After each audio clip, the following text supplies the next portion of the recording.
Hello, and welcome to No Spoil Speed Reads. I'm your host, Claire Rivers, and today we're stepping inside a world of deception, dread, and glass. Sarah Pekkanen's latest psychological thriller, House of Glass.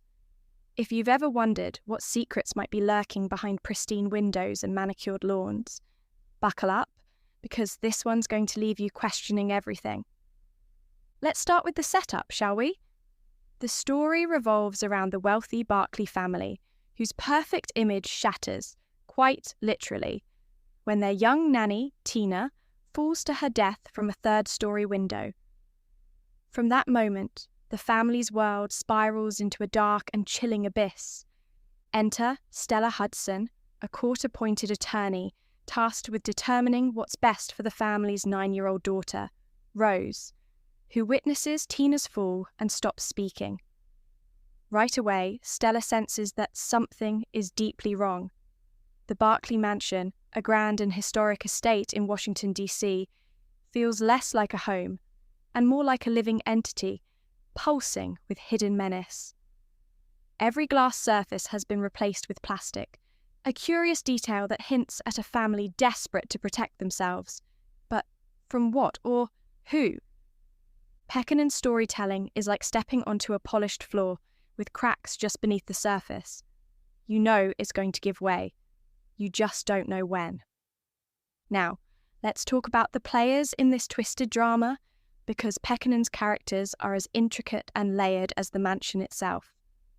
There's Beth, the cold and controlling heiress mother.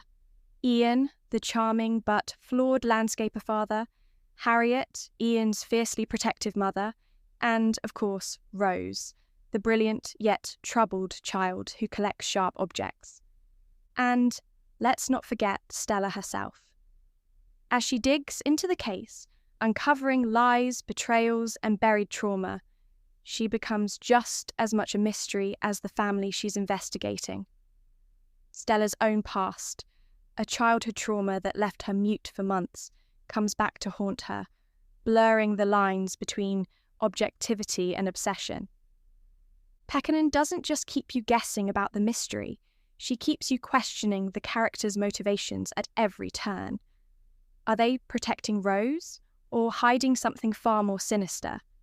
And is Stella unravelling the truth, or is her own trauma clouding her judgment?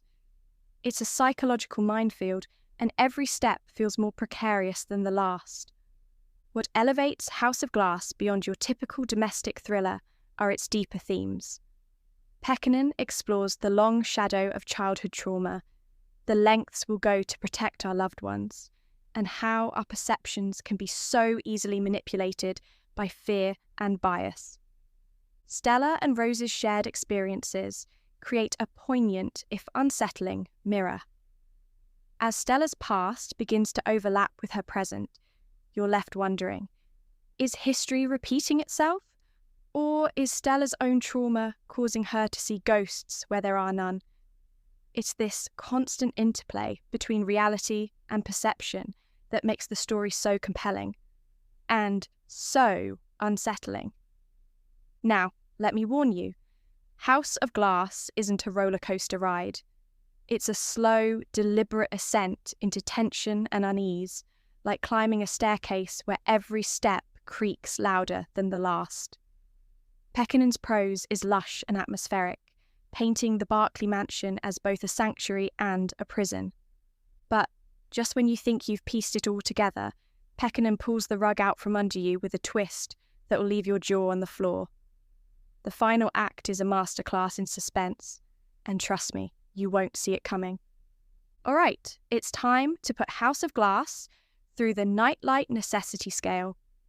If you're new here, this is where I rate thrillers from 1 to 5 based on how much light you'll need to sleep afterward.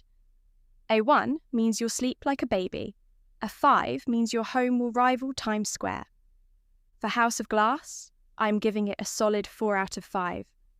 The creeping dread, the psychological complexity, and that shocking climax will have you double-checking your locks. And maybe your windows before bed. It's not just a story, it's an experience, and it lingers long after you've turned the last page. That wraps up this episode. If you're in the mood for a slow burn thriller that will leave you questioning every character and yourself, House of Glass is a must-read. Thanks for joining me, and if you enjoyed this review, don't forget to subscribe for more spoiler-free dives into the best of psychological suspense. Until next time, keep wondering and keep reading.